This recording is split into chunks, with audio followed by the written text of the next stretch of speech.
परिचय। राधा, प्लेटफॉर्म पर भीड़ देखो। हाँ सीता, जनसंख्या कितनी चिंताजनक दर पर बढ़ रही है। तुम्हें पता है, भारत की जनसंख्या 1.2 अरब को पार कर चुकी है।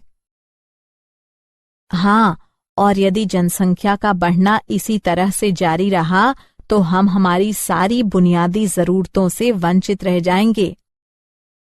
हर किसी को परिवार नियोजन के महत्व को समझना चाहिए।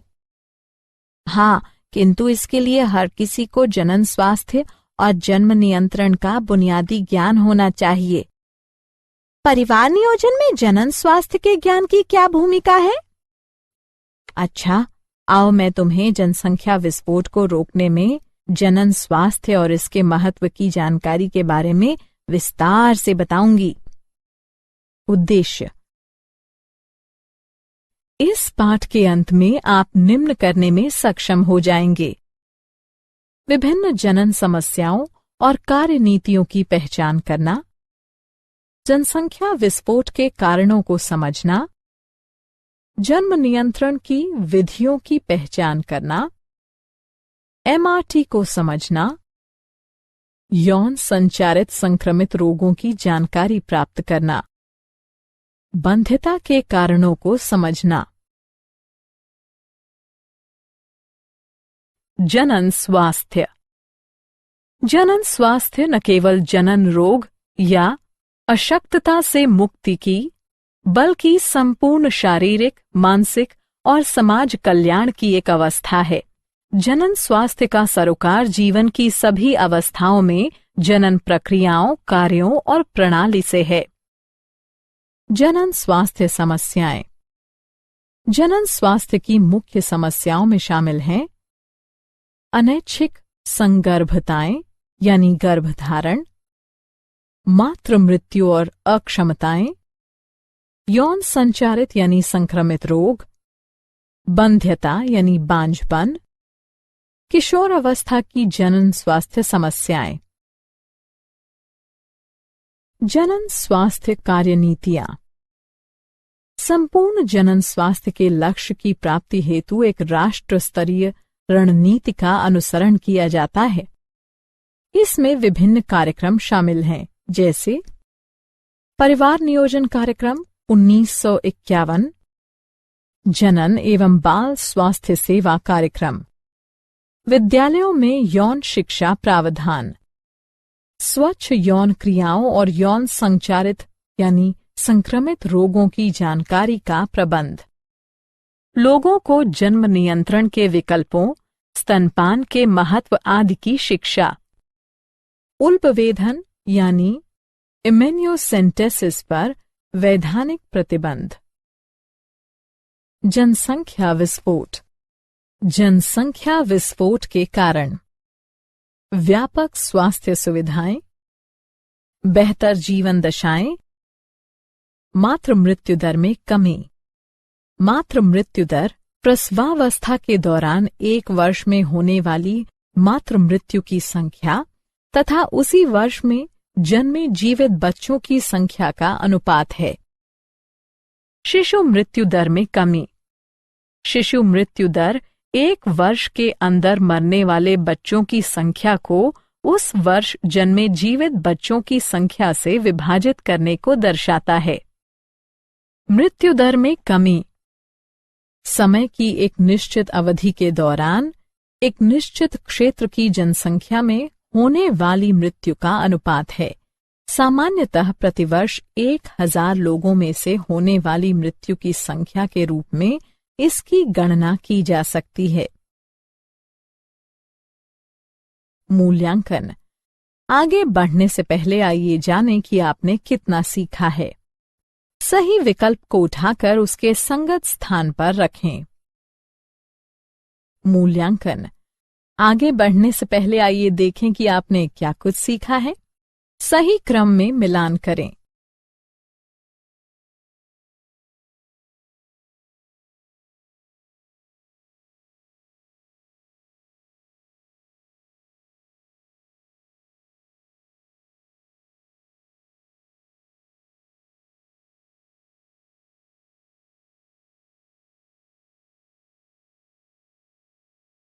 जन्म नियंत्रण।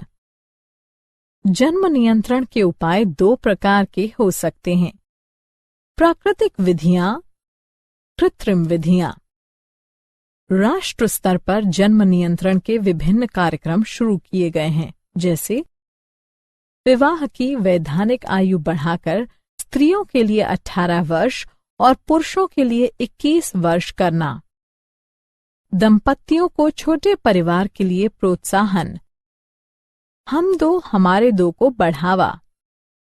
जन्म नियंत्रण की प्राकृतिक विधियां। प्राकृतिक विधियां डिंब एवं शुक्राणु के मिलने की संभावनाओं के परिहार के सिद्धांत पर कार्य करती हैं। वे इस प्रकार हो सकती हैं। आवधिक संयम। इस विधि में दंपति आवर्त चक्र से 10 से 17 दिनों तक, जिसके दौरान डिंबोत्सर्जन की संभावना रहती है, संभोग से परहेज करते हैं। बाह्य स्खलन या अंतरित मैथुन। इस विधि में वीर्य सेचन से बचने के लिए पुरुष साथी स्खलन से ठीक पहले योनि से अपना लिंग बाहर निकाल लेते हैं। स्तन्यकालीन अनावर्त। इसका तात्पर्य उस अवधि से है जिसके दौरान मां बच्चे को स्तनपान कराना जारी रखती है और इस दौरान गर्भधारण की आवधिक संभावनाएं प्रायः नगण्य रहती हैं। जन्म नियंत्रण की कृत्रिम विधियां। रोध विधि। रोधक साधनों के माध्यम से अंडाणु और शुक्राणु को भौतिक रूप से मिलने से रोका जाता है। उदाहरण, कंडोम। ये रबर या लेटेक्स के बने होते हैं जिनसे पुरुषों के लिंग या स्त्रियों की योनि या गर्भाशय ग्रीवा को मैथुन से ठीक पहले ढका जाता है। इसके फलस्वरूप स्त्री के जनन मार्ग में शुक्राणु का प्रवेश नहीं हो पाता है। डायाफ्राम यानी तनुपट, गर्भाशय ग्रीवा टोपी, वॉल्ट। अंतःगर्भाशयी युक्तियां। ये युक्तियां विशेषज्ञों द्वारा योनि मार्ग से गर्भाशय में लगाई जाती हैं। ये शुक्राणुओं की भक्षकाणु क्रिया यानी फैगोसाइटोसिस बढ़ा देती है, जिससे शुक्राणुओं की गतिशीलता तथा निषेचन क्षमता कम हो जाती है। गर्भनिरोधक गोली। प्रोजेस्टेरॉन अथवा प्रोजेस्टोजन एस्ट्रोजन के सम्मिश्रण की छोटी खुराकों के रूप में उपलब्ध। ये गोलियां आर्तव काल यानी 7 दिन की अवधि को छोड़कर रोज ली जा सकती है। ये अंडोत्सर्जन और रोपण को संदमित करती हैं। टीके के रूप में गर्भनिरोधक। प्रोजेस्टोजन अकेले या फिर एस्ट्रोजन के साथ सम्मिश्रण में टीके या त्वचा के नीचे अंतरोप यानी इम्प्लांट के रूप में दिए जाते हैं। शल्यक्रिया विधियां। इन्हें बंध्याकरण भी कहा जाता है। ये विधियां गर्भधान से बचाव की अवधि विधियां यानी टर्मिनल मेथड्स हैं। ये 2 प्रकार की होती हैं। शुक्रवाहक यानी उच्छेदन, वैसेक्टोमी। इसमें शुक्रवाहकों के एक छोटे भाग को हटा दिया जाता है। नलिका उच्छेदन। इसमें डिंब वाहिनी के एक छोटे भाग को हटा दिया जाता है। सगर्भता का चिकित्सीय समापन। गर्भावस्था पूर्ण होने से पहले जानबूझकर या स्वैच्छिक रूप से गर्भ के समापन को चिकित्सीय सगर्भता समापन या प्रेरित गर्भपात कहा जाता है। भारत सरकार ने चिकित्सीय सगर्भता समापन के दुरुपयोग को रोकने हेतु इसे कुछ सख्त शर्तों के साथ 1971 ईस्वी में कानूनी स्वीकृति प्रदान कर दी थी। सगर्भता की पहली तिमाही अर्थात 12 सप्ताह की अवधि के दौरान चिकित्सीय सगर्भता समापन को अपेक्षाकृत अधिक सुरक्षित माना जाता है। यौन संचारित रोग। सहवास जन्य रोगों या संक्रमणों को सामूहिक रूप से यौन संचारित रोग कहा जाता है। सुजाक, उपदंश यानी सिफिलिस, जननिक परिसर्प, क्लेमिडियता यानी क्लेमिडियासिस, लैंगिक मस से ट्राइकोमोनसता यानी ट्राइकोमोनियासिस, यकृत शोथ बी और एड्स। संचरण की विधि: रक्ताधान, असुरक्षित सहवास, संक्रमित सुइयों और शल्य उपकरणों का साझा प्रयोग, संक्रमित मां से बच्चों को। यौन क्षेत्रों में लक्षण: खुजली, तरल पदार्थ का स्राव, दर्द, सूजन। जटिलताएं यानी समस्याएं: श्रोणि शोथज रोग, गर्भपात, मृत शिशु जन्म, अस्थानिक सगर्भता, बंध्यता, जनन क्षेत्र में कैंसर। रोकथाम: अनजान व्यक्ति या बहुत से व्यक्तियों के साथ यौन संबंध से बचें। सहवास के दौरान हमेशा कंडोम का उपयोग करें। संदेह की स्थिति में आरंभिक जांच और संपूर्ण चिकित्सा से समस्याओं से बचाव हो सकता है।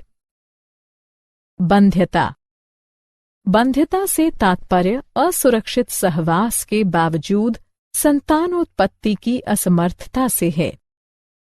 बांझ दंपतियों को संतानोत्पत्ति के योग्य बनाने की विभिन्न विधियां सहायक जनन प्रौद्योगिकी कहलाती हैं। ये हैं पात्रे निषेचन, इन विट्रो फर्टिलाइजेशन, युग्मक अंतः डिंब वाहिका अंतरण, अंतःकोशिकीय शुक्राणु निक्षेपण यानी इंट्रा साइटोप्लाज्मिक स्पर्म इंजेक्शन, कृत्रिम वीर्य सेचन यानी आर्टिफिशियल इंसेमिनेशन। ART तकनीक: पात्रे निषेचन। इस विधि में प्रयोगशाला में अनुरूपी परिस्थितियों में पत्नी या दाता स्त्री के डिंब और पति या दाता पुरुष के शुक्राणु एकत्र कर उन्हें युग्मनज का निर्माण करने हेतु प्रेरित किया जाता है। फिर इन युग्मनज या भ्रूणों को डिंब वाहिनी नली या गर्भाशय में स्थानांतरित कर दिया जाता है। युग्मक अंतः डिंब वाहिनी नली स्थानांतरण: इस विधि में दाता के डिंब को दूसरी स्त्री की डिंब वाहिनी नली में स्थानांतरित कर दिया जाता है। अंतःकोशिकीय शुक्राणु निक्षेपण: इस विधि में प्रयोगशाला में एक शुक्राणु सुई के जरिए सीधे अंडाशय में निक्षेपित कर दिया जाता है। कृत्रिम वीर्य सेचन: इस तकनीक में पति या किसी स्वस्थ दाता से लिए गए शुक्राणु को कृत्रिम रूप से स्त्री की योनि अथवा गर्भाशय में डाला जाता है। मूल्यांकन: आगे बढ़ने से पहले आइए जानें कि आपने कितना सीखा है। चित्रों को उनके सही वर्गीकरण के समक्ष रखते हुए निम्नलिखित विधियों का गर्भनिरोधक विधियों में वर्गीकरण करें। क्या आप जानते हैं? Loyola university Chicago स्ट्रिच school of medicine के जनन अंतस्राव विज्ञान विभाग के निदेशक के अनुसार शुक्राणु पर लैपटॉप कंप्यूटरों से उत्पन्न ताप का नकारात्मक प्रभाव पड़ सकता है। अंडकोश के निकट ताप शुक्राणु को क्षति पहुंचा या मार सकता है, जिसके फलस्वरूप शुक्राणु की संख्या या गतिशीलता में कमी या फिर पूर्ण बंध्यता भी आ सकती है। इसलिए शुक्राणु को क्षति से बचाव हेतु लैपटॉप को हमेशा मेज पर रखना चाहिए। सारांश: आइए हमने जो कुछ सीखा है उसे संक्षेप में दोहराएं। जनन स्वास्थ्य का तात्पर्य जनन की सभी अवस्थाओं अर्थात शारीरिक, भावनात्मक, व्यावहारिक और सामाजिक पहलुओं के कल्याण से है। स्वास्थ्य की बेहतर सुविधाओं तथा जीवन के रहन सहन की बेहतर परिस्थितियों के कारण जनसंख्या में विस्फोटक वृद्धि को बढ़ावा मिला। जन्म नियंत्रण के लिए विभिन्न गर्भनिरोधक उपाय अपनाए जा सकते हैं। चिकित्सीय सगर्भता समापन आमतौर पर बलात्कारों, संयोगिक सहवास आदि के कारण होने वाली अनचाही सगर्भता से छुटकारा दिलाने हेतु किया जाता है। वहीं एमटीपी की यह क्रिया उस स्थिति में भी की जा सकती है जब गर्भावस्था का जारी रहना मां या भ्रूण अथवा दोनों के लिए हानिकारक अथवा घातक हो। सहवास के कारण संचारित होने वाले रोग या संक्रमण यौन संचारित रोग यानी एसटीडी कहलाते हैं। 2 वर्षों तक बिना किसी सुरक्षा के सहवास के बाद भी गर्भाधान अथवा संतानोत्पत्ति न हो पाने की स्थिति बंध्यता कहलाती है।